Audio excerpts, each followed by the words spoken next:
Hi all and welcome back.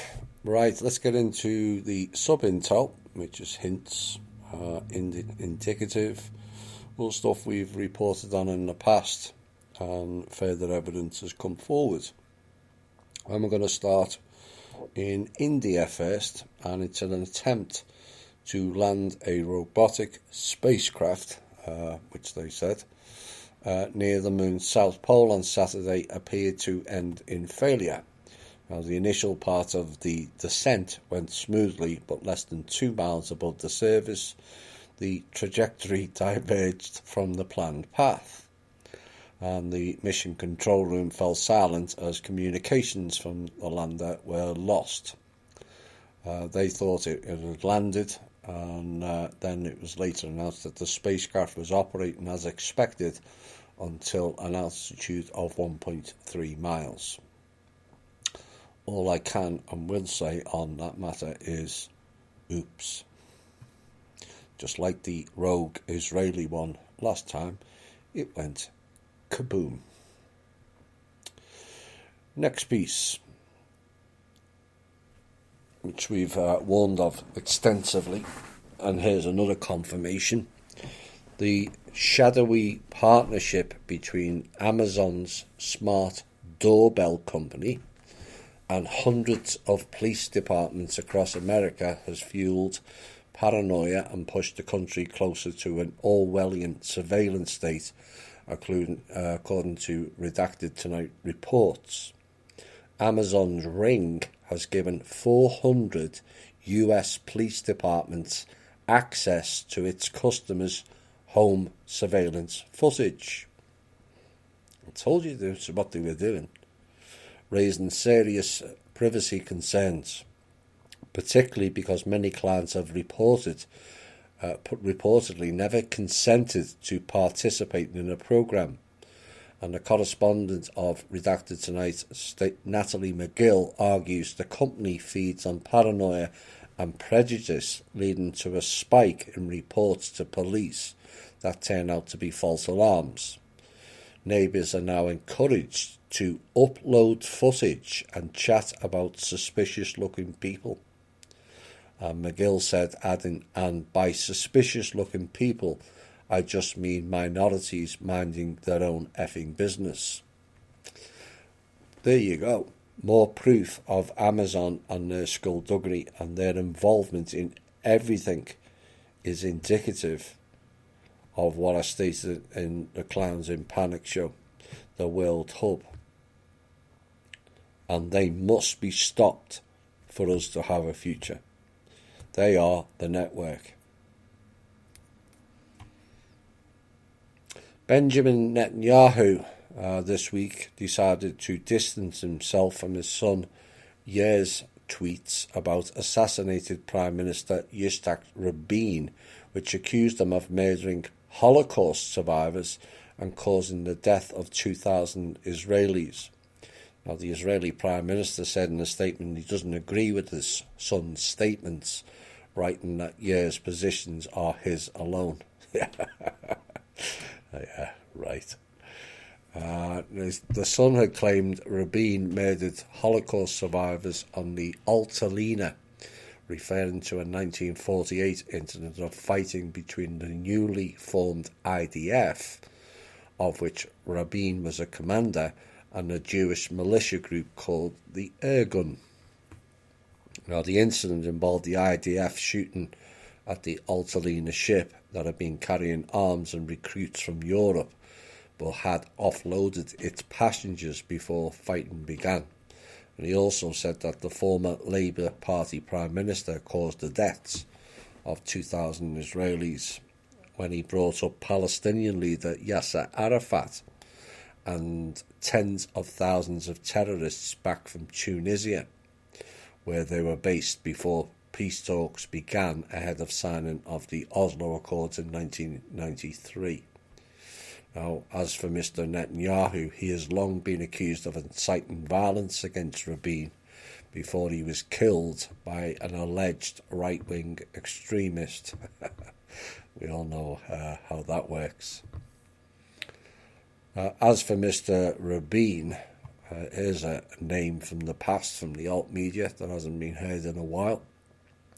He famously called another Zionist psychopath who slaughtered many in that same 1948 war, where he was quoted as calling him the greatest field commander in our history. That person was Ariel Sharon. Nasty, nasty man, that. Or entity. John McAfee has jumped in this week and suggested that the recent contamination of CBD vape products could be tied to a research chemical that supposedly causes zombie-like symptoms. And the cybersecurity expert and US presidential candidate tweeted about a claim that people are testing infection vectors for the release of a powerful research chemical that causes zombie-like symptoms. And if you think that's off the wall or going too far, he is correct. They do have certain chemicals that can induce zombie-like behaviour. They were supposed to launch it on us in 2017 and failed. And it linked to an article about purposeful contaminant in a number of CBD products, saying it should scare you. What better vector, he added. Marijuana products used in vaping have been linked to a number of cases of pulmonary disease in the US. And the US Food and Drug Administration found the products were using an oil derived from vitamin E. Whilst we're on that, US health officials are urging Americans to stop vaping while they investigate at least 5 deaths and over 450 cases of serious lung illness, which has cropped up in otherwise healthy young people. And that is people who vape in 33 of the states. Hundreds of previously healthy young people have been stricken with a rare, deadly and possibly incurable lung disease called lipoid pneumonia since the Centers of Disease Control and Prevention began a multi-state probe into the mysterious epidemic. And it's been linked back to vaping. According to a report that was released last Friday. Now, victims of the disease, usually caused by inhaling oil, suffer bouts of coughing, shortness of breath, vomiting, nausea and chest pain, often requiring hospitalization and also oxygen. And the 5 deaths from the mysterious illness have been reported so far, and 3 of them were last Friday. In addition to deaths confirmed by the CDC in Illinois, Oregon, Indiana, Minnesota and Los Angeles, health officials announced additional deaths on Friday, and the CDC is still investigating another case. As I mentioned this about vaping and banning it in last week's article, this is the next product for banning. Not just in one state or one group, just the young people, but all. It's how it works. They'll throw something out. They'll say, a couple of people have died. The media then blast it, and people telling people you're all going to die if you vape. And then they just ban it. They wait for its problem, reaction, solution again. But the question is, having convinced people for over a decade now, this was the best way to counter smoking and how safe it is. Now suddenly that doesn't work and let's ban it. How about prosecuting those who promoted it as safe? Let's look at the FDA themselves and how they approved it, and also aspartame, shall we? While we're at it. You know, it's a joke. This report came in this week, which was largely hidden, because I didn't see it posted, The FBI's terrorist watch list, which was declared unconstitutional earlier this week, but it still has over 1.2 million names on it. 1.2 million. Names that could have been added for reasons as innocuous as learning Arabic or having the wrong combination of religious practices, associates, and also travel patterns. And Americans are oblivious of who or what is on the terror list until they're turned down for a professional license or barred from boarding a plane. And even then, they're rarely told the reason for their rejection. And essentially, as the report was stating, this is how secret police operate in authoritarian regimes. Now, the FBI has been monitoring what they call anarchist extremists protesting US immigration policies at the Mexican border, along with conspiracy theorists and anyone suspicious of authority. I guess we're all on the list then. Border protesters thus join animal rights protesters, environmental protesters, and black identity extremists on the FBI terrorist list. Animal rights makes you a terrorist? Who comes up with this stuff? And more importantly, why was it allowed? And why are the people largely not aware of it?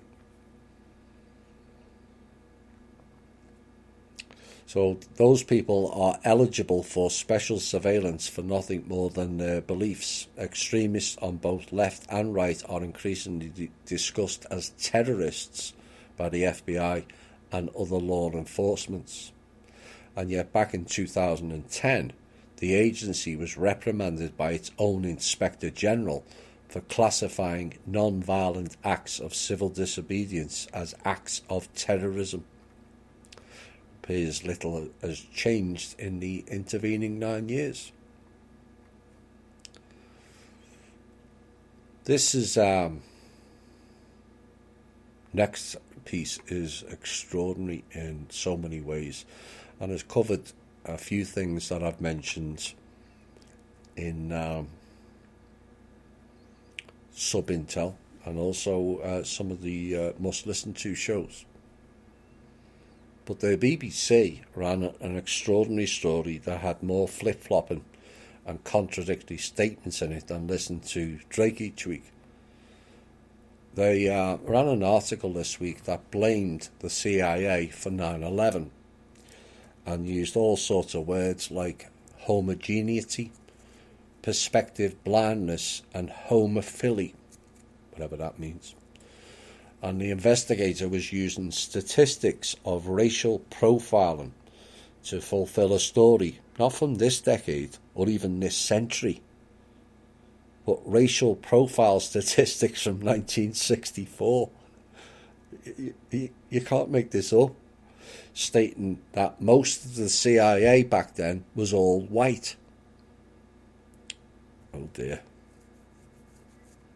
Neglecting the fact that back then, and still has a higher proportion now, the fact is most of America was and is white. But let's ignore those facts, shall we, because we have an agenda to fulfill. And it was stated that because the CIA and other policing or security services are all white, they missed the fact that the attackers were all black or Middle Eastern. Seriously. This is the same authorities who on most days are accused of racial profiling against people of colour. You know, talk about flip-flopping and just fitting on an agenda.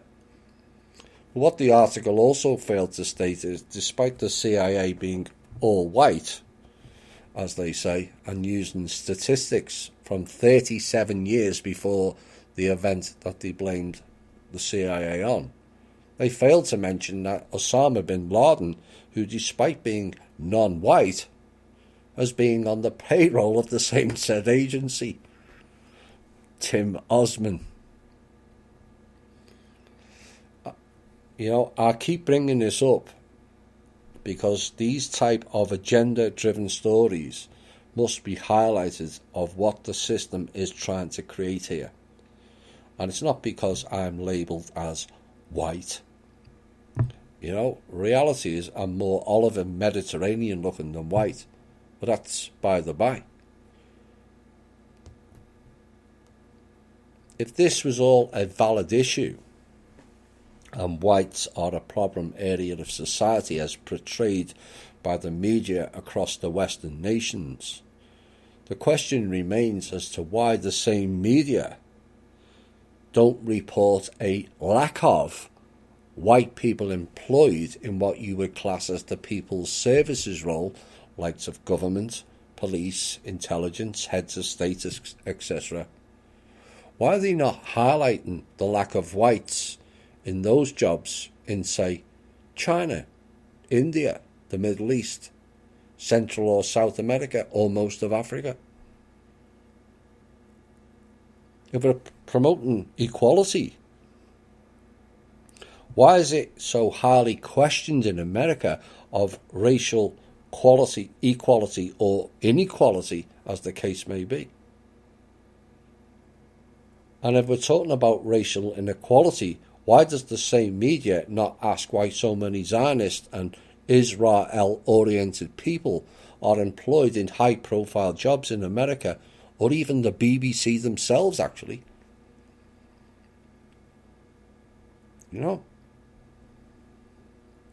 People have to be aware of the fact that they are targeting one colour currently for all the world's ills, when in reality that very race is under severe attack by the system. And any sort of critical analysis-based thinking, and people would really see what's going on here. What will the agenda be in 100 years' time, when the white race, at the current loss of demographic, will become a tiny minority or even extinct?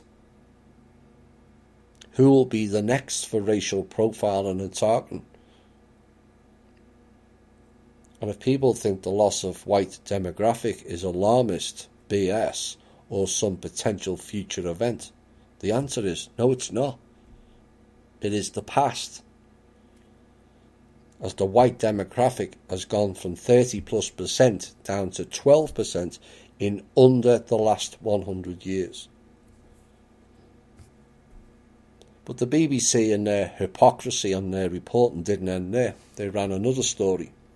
The BBC has tracked down a British pedophile who breached strict court orders by fleeing the country. And according to them, the man embedded himself in a Roma community in central Bulgaria, out of reach of the British police. Probably means he was in Langley. But it's funny that the BBC will go all the way to Bulgaria to track down a pedophile, and yet they will not look inside their own establishment for several pedophiles who are on their own channels. What was the name they used in the previous article? Ah, yes. Perspective blindness. Fitting, really. Former National Security Advisor John Bolton pushing back against Mr. Trump for saying that he fired him. Of course, Bolton was one of the names we said would be fired eventually, going back quite a number of months ago.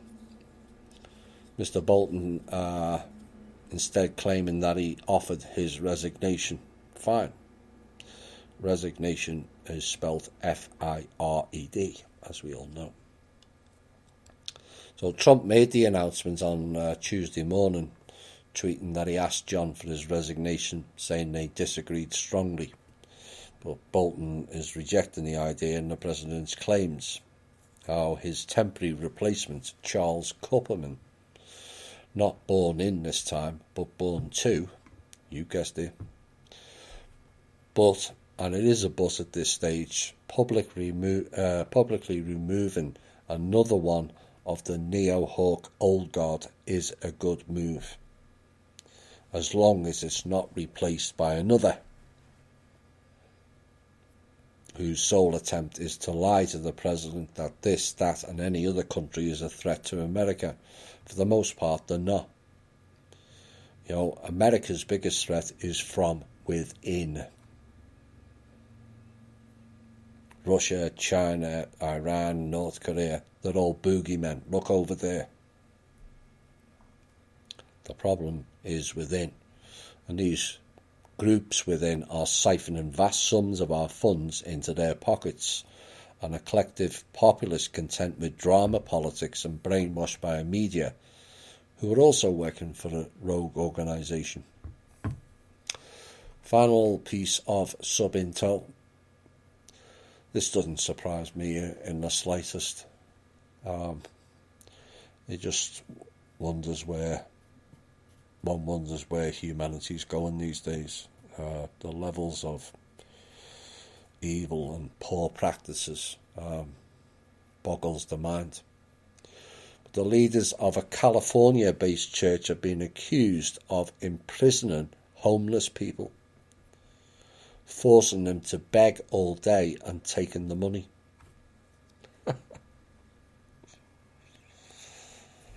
Dozens of victims had their papers taken, their welfare benefits stolen, and were punished if they spoke of things of the world, officials say. Imperial Valley Ministries operates about 30 affiliate church groups in the US and Mexico, and a dozen of the group leaders were arrested last Tuesday. The former pastor of Imperial Valley Ministries, Victor Gonzalez, was detained in San Diego, and 11 others were held in El Centro, California, Brownsville, Texas.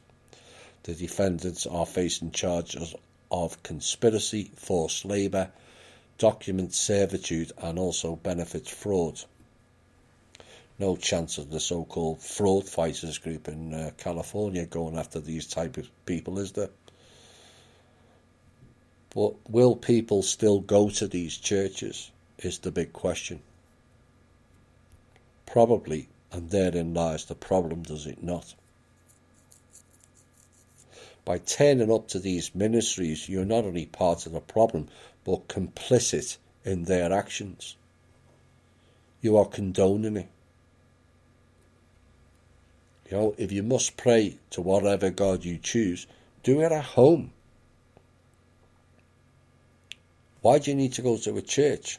All churches are working against you. All of them. Money-making schemes at best, and no end of other far more serious criminal activities contained within their midst. You know, some people will say to me, that's being unfair, Thomas. No, it's not. I'll tell you what's unfair. The Catholic Church, with vast treasure troves and wealth, collecting off Catholic people who, for the most part, are on the poverty line, and most of them are below it. That's what's unfair.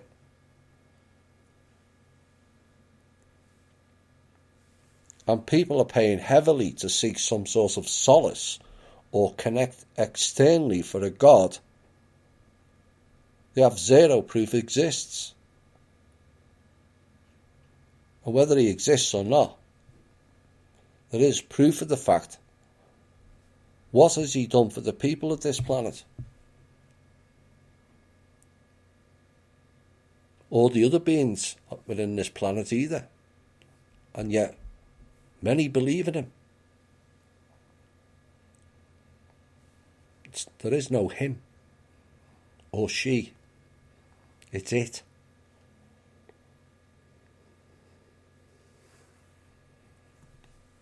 It's an external, what they're praying to is an external entity.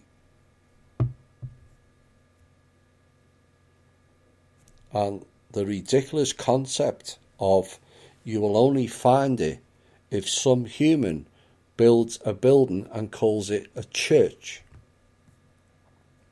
Did Jesus have a church? No. Then why do you need one? The God, like the truth you seek, was inside of you all along.